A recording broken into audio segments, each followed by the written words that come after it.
E aí, galerinha, prontos para mais uma aula? Então vamos lá. Pessoal, hoje nós temos aqui, dando continuidade ao nosso assunto de isomeria. Tivemos aí na aula anterior a isomeria plana, né, que é a isomeria de função, de compensação, de posição, de cadeia e a tautomeria. E hoje vamos falar para vocês a respeito da isomeria espacial. Pessoal, o que vem a ser isomeria espacial? Primeira coisa, quando a gente fala em isomeria espacial, nós também temos um segundo nome, que é o chamado estereoisomeria, certo? Ele ocorre entre si através da disposição espacial dos átomos. Por exemplo, galera, imagine vocês que nós tivéssemos aqui a fórmula estrutural desse compostozinho aqui, ó, que pra gente é o gás metano, apresenta um átomo de carbono e 4 átomos de hidrogênio, CH4. E essas duas representações que eu tenho, né, é a representação do gás metano. Com uma diferençazinha apenas. Olha, aqui nós vamos ter a forma plana desse gás metano e aqui nós vamos ter a fórmula espacial, né? Ou seja, aqui nós teremos a fórmula, né, de um tetraedro, certo? Que é uma figura geométrica com 4 lados iguais. Então, fórmula plana, mesmo plano de vibração. E aqui nós temos o que? A forma espacial. Então, é justamente isso que nós vamos ter de diferente aqui na isomeria espacial, certo? Bom, a isomeria espacial, ela é classificada, ela é dividida em 2 blocos. Temos aqui a isomeria geométrica e temos aqui a isomeria óptica, certo? Vamos falar aqui a respeito de cada uma delas aqui separadamente. Começando primeiro com a isomeria geométrica, que também pode ser chamada de isomeria cis-trans. Vamos lá, galera. A isomeria geométrica em composto de cadeia acíclica. Alguém lembra aí o que é a cadeia acíclica? Cadeia acíclica é a mesma coisa de cadeia o quê? Aberta, certo? Então, pessoal, é o seguinte: as condições necessárias para que esse elemento apresente isomeria geométrica. Primeira coisa, ele deve apresentar pelo menos uma ligaçãozinha dupla. Se não tiver ligaçãozinha dupla na cadeia aberta, não tem como ter isomeria geométrica. Outra coisa, os ligantes, aqui, ó, cada um dos átomos de carbono da ligação dupla obrigatoriamente tem que apresentar ligantes diferentes. Cristóvão, como assim? Imagine vocês que nós tivéssemos aqui essas duas bolas cinzas maiores representam átomos de carbono. Essa bolinha aqui eu vou chamar de elemento, um átomo qualquer, chamar de A. Esse aqui eu vou chamar de B. Esse aqui eu chamarei de C. E esse aqui eu chamarei de D. Certo? Então, para que o elemento apresente isomeria geométrica, o A tem que ser obrigatoriamente diferente de B. Certo, pessoal? A mesma coisa também nesse lado. Ó, o C também tem que ser diferente de D. Certo, Cristóvão? O B e o C pode ser igual? Pode. Tá? Então, B e C pode ser igual. A e D pode ser igual. Agora, o A e o B, tá? E o C e o D obrigatoriamente tem que ser diferente. Por quê? Se não for diferente, não terá isomeria geométrica. Certo? Aí, galera, outra coisa também. Quando nós chegarmos aqui e traçarmos aqui um plano imaginário nessa molécula, cruzando aqui onde tem as ligaçõezinhas duplas, supondo para vocês nessa questão que o elemento B seja igual ao átomo C. Então, galera, nesse caso, se você traçar o plano imaginário e os átomos iguais estiverem no mesmo plano, ou no plano de cima ou no plano de baixo, a gente fala para vocês que essa fórmulazinha aqui nós iremos chamar de cis. Entendeu? Então, traçou o plano imaginário, os átomos iguais estiverem no mesmo plano, então essa vai ser a forma cis, certo? Se você traçar o plano imaginário, tracei aqui o planozinho imaginário na molécula, certo? Ok? Aí o que aconteceu agora? Esse aí, os átomos iguais estão em lados diferentes. Aqui em cima, ó. Aqui em cima estaria o B, aqui estaria o C. Eles são iguais, mas estão em lado diferente, um em cima, outro embaixo. Então essa daqui nós iremos chamar de fórmula trans. Então é por isso que a isomeria geométrica ela também pode ser chamada de cis-trans. Então, galera, quais são as condições necessárias para ter uma isomeria geométrica numa cadeia aberta? Tem que apresentar ligaçãozinha dupla e os ligantes têm que apresentar ligantes diferentes, certo? No mesmo átomo de carbono da ligação dupla, ok? Feito isso, vamos para um exemplo aqui. Então, imagine vocês, galerinha, que nós tivéssemos aqui o composto but2N. Está aí. Só que esse but2N, como vocês podem ver aqui, nós estamos demonstrando ele, tá, na fórmula espacial. Quando vai se fazer a fórmula espacial, você isola aqui, ó, os elementos que estão, os dois carbonos que estão com a ligaçãozinha dupla, certo? E coloca a forma espacial deste elemento. Então, quando você colocou isso daí, pessoal, observe que nesse átomo de carbono, que é o da ligaçãozinha dupla, os ligantes são diferentes. Aqui a gente tem o HC3, é diferente do H. Aqui também, ó, esse é diferente desse. Tá certo? Então, esse composto tem isomeria geométrica. Quando eu traçar aqui o plano imaginário, o que é que eu posso observar nele, galera? Que os elementos iguais, ó, CH3 e CH3, H com H, eles estão do mesmo plano, estão do mesmo lado. Então, quando isso acontece, esse composto é chamado de quê? Cis. Então, aí, nós teríamos o cis-but2N, tá? Mesmo plano. Se eu tenho a fórmula cis, automaticamente também eu vou ter a trans. Então, ó, traçando aqui um plano imaginário, o que é que eu posso observar? Eu observei que os elementos, os ligantes iguais, agora estão em lados diferentes, né? Aqui em cima, ó, CH3 e o CH3 está embaixo. Então, nesse caso, esse vai ser para vocês a fórmula o quê? Trans. Trans-but2N. Então, isso daqui é a isomeria geométrica em cadeia aberta, ó. Tem a ligaçãozinha dupla e ligantes diferentes no mesmo átomo de carbono, tá? Mas o vizinho pode ser igual. Tracei o plano imaginário, ligantes iguais no mesmo plano, fórmula cis. Ligantes iguais em planos diferentes, fórmula trans, certo? Aí, galera, Gustavo, o que é que isso tem a ver? Muda alguma coisa? Muda, pessoal. Por exemplo, se eu pegar aqui aquele mesmo compostozinho lá, que a gente trabalhou aqui anteriormente, ó, C4H8, eles vão ter a mesma fórmula molecular. Só que, quando eu tracei aqui o plano imaginário, o que foi que aconteceu, galera? Os ligantes iguais estão do mesmo lado. Então, essa vai ser pra gente a fórmula o quê? Cis. Esse seria o cis-but2N, que é o exemplo anterior. Mesma coisa. Quando eu tracei aqui o plano imaginário, os ligantes iguais agora estão em quê? Em lados opostos. Então, essa vai ser a fórmula o quê? Trans. Certo? Observe, galerinha, o que é que aconteceu com as propriedades específicas desse elemento. Ponto de ebulição dele, 3,71, da forma cis.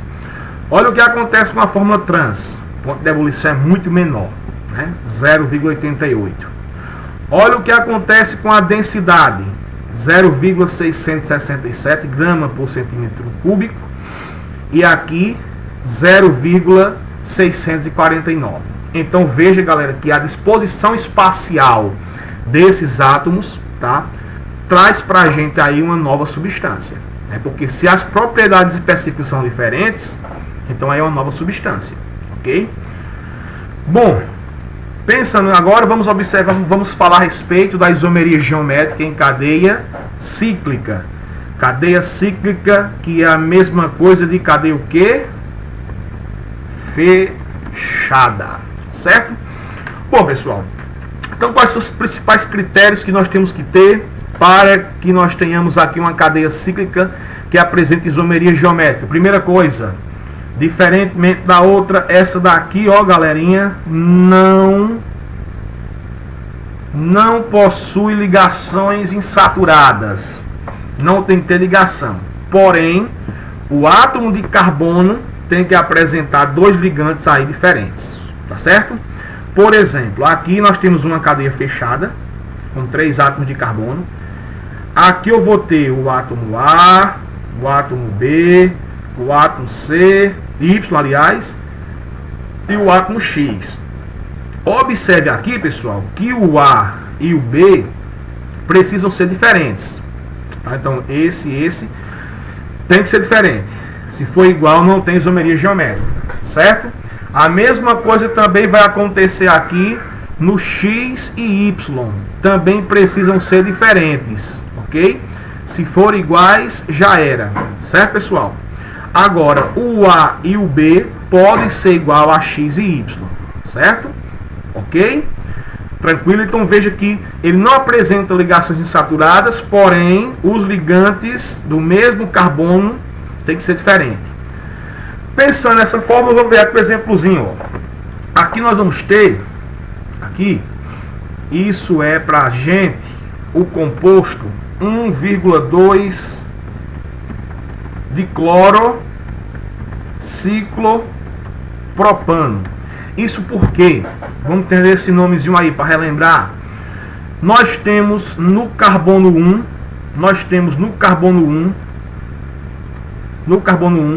e no carbono 2 nós temos átomos de cloro, certo?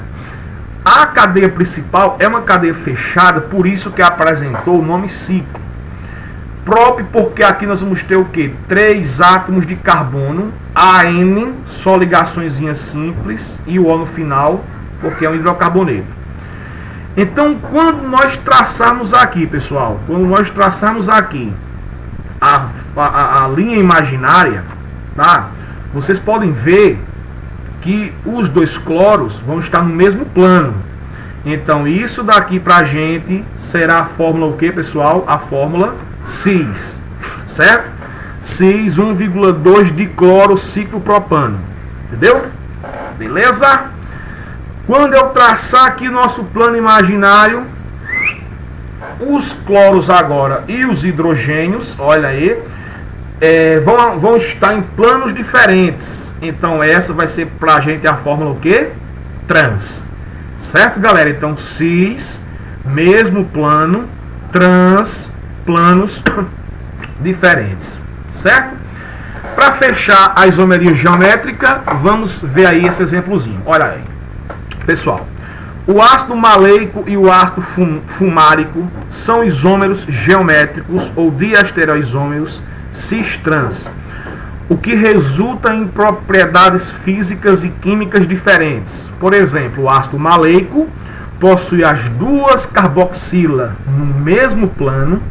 Então veja aí uma informação extremamente importante, ó.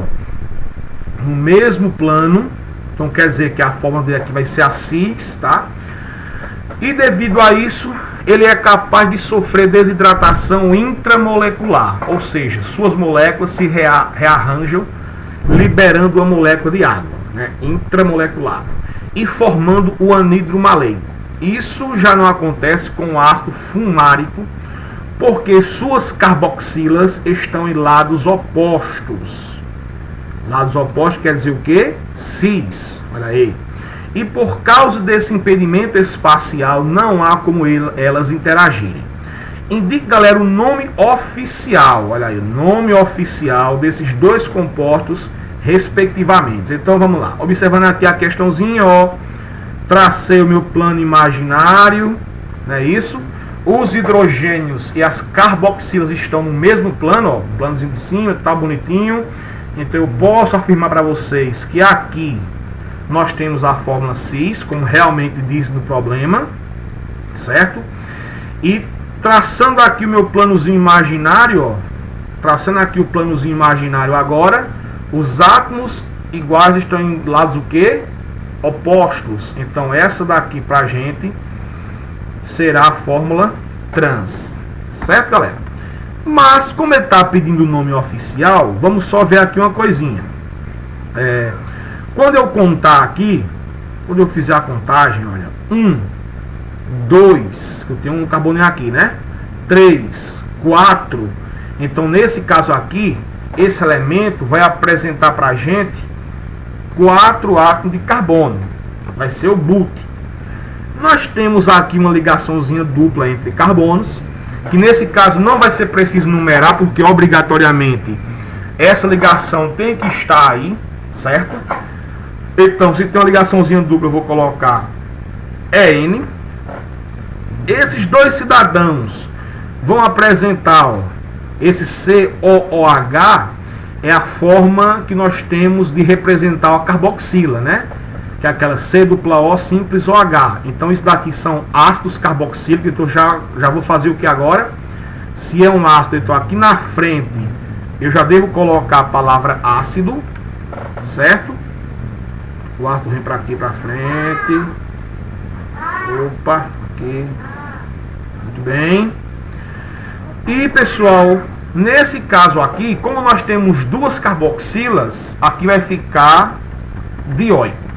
Então, ácido butenodioico, certo? Esse um Ozinho pode entrar aí só para dar uma enxugada, tá bom? Então, eu já sei que o nome vai ser butenodioico. Então, nesse caso, se o ácido maleico está na forma cis, aqui seria ácido cis-butenodioico. E se o ácido fumárico está na fórmula trans, aqui ficaria ácido transbutenodioico. Então, nesse caso, a nossa fórmula correta seria a letra B. Ok, galera? Entendido aí? E nesse caso nós temos o seguinte, vamos lá agora. Continuando aí, nós vamos ter a isomeria óptica. Isabel tá lá na sala chamando. Essas minhas meninas, vou trabalhar em casa, é isso, né? Eu acabo em casa escutando a voz da menina. Pessoal, vamos lá. Deixa o Isabel quieta. A isomeria óptica, né? Na isomeria óptica, olha aí, galera, nós temos aqui a luz natural e luz polarizada.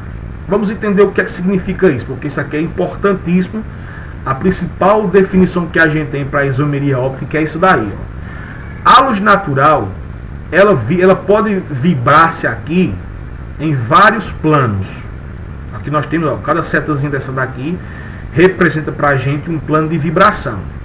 Entendido? Essa daqui, vejam que nós temos a polarização, né? Uma para cima, uma setazinha para cima, outra para baixo. Então isso aqui vai ser uma luz natural não polarizada. Isso aqui vai ser uma luz polarizada. Como aqui eu coloquei o textozinho, ó. A luz natural não polarizada apresenta vários planos de vibração. A luz polarizada apresenta um único plano de vibração. Ok? E o que vem a ser essa polarização? Bom, pessoal, a polarização é o seguinte. Nós temos aqui a luz natural, certo? A luz natural não polarizada. Ela passa por dentro de um aparelho chamado polarizador, certo? E aqui nós vamos ter agora a identificação da luz polarizada. Então aqui está vibrando em vários pontos. E aqui nós temos apenas 2 pontos de vibração. Entendido? Aí, galerinha, vê o seguinte, ó. Nesse caso aqui, nós temos as substâncias opticamente inativas, né? São aquelas na qual não desvia o plano da luz polarizada. E também nós vamos ter algumas substâncias que vão conseguir desviar essa luz polarizada. Então você vai ter a luz polarizada, depois nós vamos mostrar aqui na frente que essa luz vai passar por um composto orgânico. Alguns compostos orgânicos vão ter a capacidade de desviar essa luz polarizada. Então são compostos opticamente ativos, tá? E um outro composto orgânico não terá essa capacidade de desviar essa luz polarizada. São compostos que opticamente inativos, certo? Então veja aí, ó. Tá lá a luz polarizada. Então nós vamos observar, vamos passar essa luz polarizada um composto orgânico. Alguns deles vão ter a capacidade de desviar a luz polarizada, outras não. Entendido? Por exemplo, aqui, olha só, esse exemplozinho aí. Vocês podem observar em qualquer livro que tem esse assunto, vai mostrar isso para vocês, tá bom? Nós temos aqui a luz natural, não polarizada. Essa luz é passada por um polarizador. Aqui nós temos agora o exemplo da luz polarizada. E essa luz polarizada vai passar por uma substância qualquer. Então, dentro dessa substância, nós temos um composto opticamente ativo. E aqui desviou a luz polarizada para o lado direito. Então, nesse caso, a gente diz que esta substância aqui vai ser uma substância destrógena. O que é a destrógena? É aquela substância que vai desviar a luz polarizada para o lado direito. Beleza? Então, luz natural não polarizada é passada por um polarizador.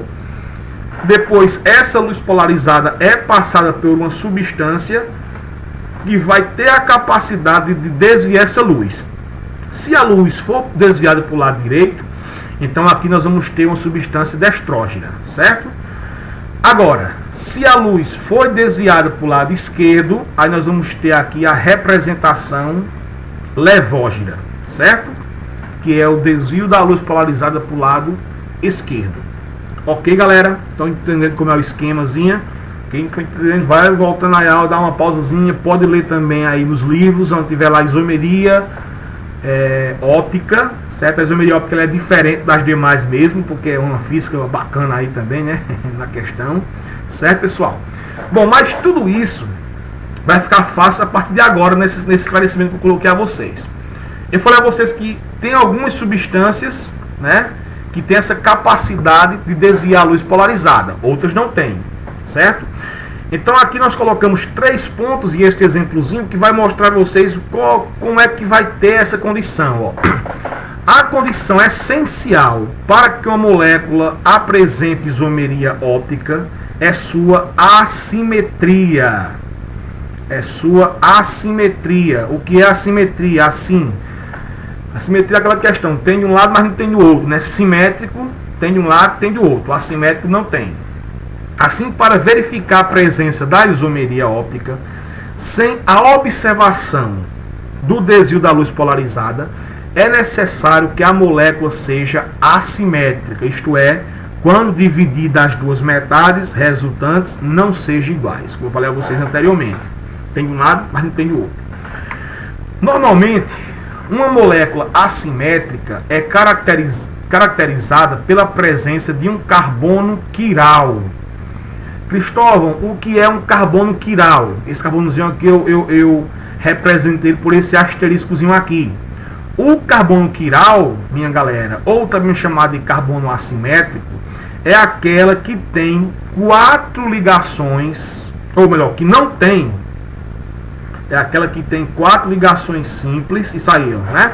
É aquela que tem 4 ligações simples com 4 ligantes diferentes.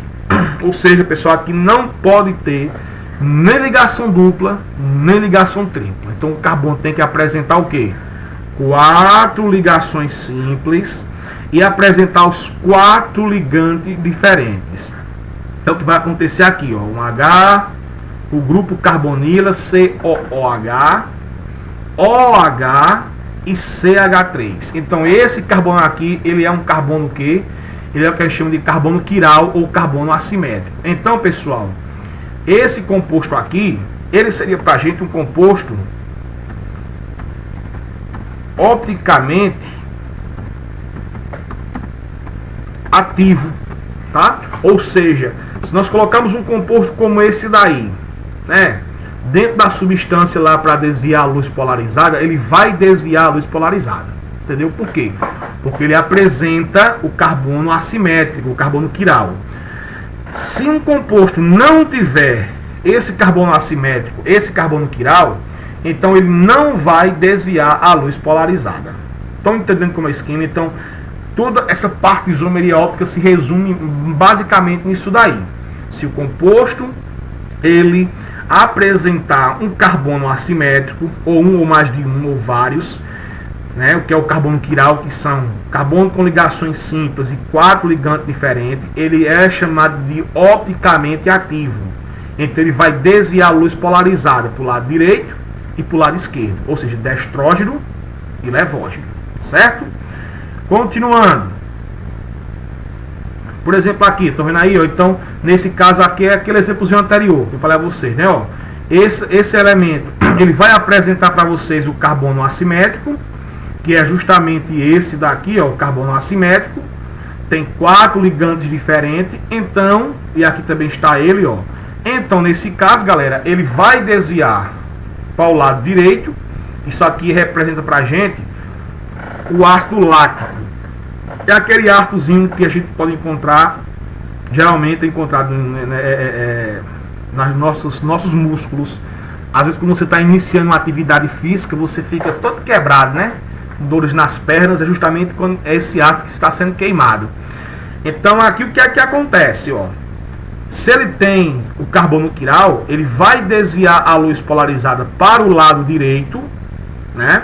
Que no caso vai ser o ácido D-lático, que esse D representa a palavra dextrógeno. E também ele vai desviar a luz para o lado esquerdo. Tá aqui, ó, ácido L, esse Lzinho é o levógeno lático. Então nesse caso, pessoal, como ele apresenta aqui um carbono assimétrico, ou seja, um carbono quiral, ele vai apresentar aqui pra gente dois compostos, né? Dois compostos opticamente ativos, certo? Dois compostos opticamente ativos, que é um para o lado direito e um para o lado esquerdo. Entendido aí? Esses compostos aqui, pessoal, eles apresentam 3 nomes, né, que são totalmente diferentes do nome da outra. Quando a gente tem o composto opticamente ativo, que é o destro e o levo, né, eles são chamados de enantiômeros, podem também ser chamados de enantiomórficos, ou também pode ser chamado de antípodas. Então, se você estiver fazendo uma atividade que apresenta isomeria óptica e apresentar qualquer um desses 3 nomes aqui, enantiômeros, enantiomórficos ou antípodas, isso daqui são justamente os compostos que vão desviar a luz polarizada. Ele é o destro e o levo. Ok? Vamos lá para frente. Aí, galerinha, foi como eu falei aqui a vocês, ó. Outro fato muito importante aqui. O número de isômeros opticamente ativos que uma substância pode apresentar é dada pela relação 2 elevado a N, onde N representa o número de isômeros ativos, certo? É o que a gente mostrou aqui agora há pouco para vocês, ó. Isômeros ativos aqui são 2, que eu tinha falado anteriormente, não foi? Por que são 2? Porque nós temos apenas um carbono assimétrico, então vai ficar 2 elevado a 1. Tá entendendo aí? Que no caso vai dar 2 elevado a 1 vai dar 2. Desses 2 que nós vamos ter, um será o dextrógeno, certo, pessoal? Um será o dextrógeno e o outro será o levógeno. Sempre nessa maneira, ok? Então, se tem apenas um carbono assimétrico, nós vamos ter 2 isômeros opticamente ativos, porque é 2 elevado a 1. Desses 2, um tem que ser destro e outro tem que ser levo. Então, se fosse 2 carbonos assimétricos, depois tem um exemplozinho aí pra gente, mas o pessoal pergunta logo, se for 2? Bom, se for 2, vai ser 2 elevado a 2, que vai dar o quê? 4. Então, desses 4, 2 seria dextrógeno e 2 seria levógeno. Ok? Vamos ver aqui que além desses daqui, pessoal, nós também vamos ter uma mistura racêmica. A mistura racêmica é uma mistura formada por partes iguais das antípodas. Ou seja, quando a gente pega o destro, pegou o destro, que é o da direita, juntou com o levógeno, a mistura dos dois, ó, o destro está para a direita, o levo para a esquerda. Se você misturar os dois, vai formar para a gente um composto, um isômero opticamente inativo, que também pode ser chamado de mistura racêmica, certo? Para a gente observar a mistura racêmica, que é o isômero opticamente inativo, nós vamos fazer 2 elevado a n menos 1. Ou seja, pega o número, né, de carbono assimétrico menos 1. Por exemplo, pessoal, se eu fosse pegar esse exemplo aqui anterior, que eu falei com vocês, ó, nós não temos aqui um isômero opticamente ativo, né, um isômero quiral, aliás, nós não temos um carbono quiral. Então eu disse a vocês que se eu tenho aqui o carbonozinho quiral, automaticamente eu vou ter o quê? 2 isômeros opticamente ativos, como falei anteriormente, né, um destro e um levo. E nesse caso aqui, nós vamos ter 2 elevado, aqui não tem como eu elevar, mas ficaria elevado a 1 menos 1, que daria 0. Certo, galera? Então, e se você tem qualquer número elevado a 0, né, vai ser igual a 1. Não é isso, galerinha? Então, nesse caso aqui, nós também teríamos um composto, né, opticamente inativo, certo? Para entender melhor, vamos colocar esse exemplozinho aqui. Pronto. Aqui nós temos um exemplo muito bacana que mostra tudo para vocês. Vamos ver, ó. Resumindo nossa história. 2 elevado a n representa o número de isômeros opticamente ativos. 2 elevado a n menos 1 é o número de isômero opticamente inativo. Observação: n é o número de carbono assimétrico, certo? Ou seja, diferente. Tem uma observaçãozinha aqui, né? O número de mistura racêmica, isômero inativo, é sempre a metade do número de isômero opticamente ativo. A lógica é essa também. Então, observe o cálculo para o exemplo apresentado anteriormente. Então, pessoal, vamos ver. Aqui nós temos esse exemplozinho aqui, certo? E nós podemos ver o que com ele. Esse isômero aqui, ele não é um carbono quiral. Esse carbono aqui não é um carbono quiral. Por quê? Porque tem uma ligaçãozinha dupla, tá? Esse daqui vai ser um isômero quiral. Esse é. Por que, Cristóvão? Porque ele está ligado a um H, está ligado ao C-O, simples H, está ligado a um OH e está ligado a todo o restante dessa cadeia. Então esse aqui vai ser um carbonozinho quiral, certo? Esse outro também vai ser um carbono quiral. Por quê? Porque está ligado a um H, está ligado a isso daqui, ó, C com OH, né? Tá ligado ao OH e tá ligado a todo o restante dessa cadeia, certo? Então nesse caso aqui, esse também vai ser um carbono quiral. Esse aqui não será um carbono quiral, não será um carbono assimétrico. Por quê? Porque ele está ligado a 2 hidrogênios, ó. Tem um hidrogênio na parte de cima e um hidrogênio na parte de baixo. Então esse não é. Então, como nós vamos ter aqui, pessoal, 2 carbonos assimétricos, o que é que vai acontecer? Os isômeros opticamente ativos vai ficar 2 elevado a 2. Que nesse caso vai dar o que, galerinha? Isso mesmo, dá 4. Nesse caso, se nós temos 4, então quer dizer para a gente o que? 2 deles será destro, ou seja, vai para o lado direito, e 2 deles será o que? Levo, vai para o lado esquerdo. Sempre dessa maneira. E todo isômero opticamente ativo, a união do destro com o levo, forma uma mistura opticamente inativa, que é a chamada mistura racêmica, que é como a forma dele, 2 elevado a n menos 1. Como o n aqui vai ser 2, então vai ficar 2 elevado a 2 menos 1 vai dar 1. Ou seja, vai ser igual a 2. Então esse compostozinho aqui, pessoal, ele terá 4 isômeros opticamente ativos e 2 isômeros opticamente inativos, tá? Os racêmicos. Dos 4 ativos, 2 são destro e 2 são levo, ou seja, 2 vão desviar a luz para o lado direito e 2 vão desviar a luz para o lado esquerdo. Então essa é a essência principal, minha galera, da isomeria óptica. Pessoal, forte abraço aí. Espero ter ajudado vocês, tá certo? Na questão aqui das nossas isomerias, né? Isomeria plana e isomeria espacial. Fique com Deus e até a próxima aula. Valeu, valeu!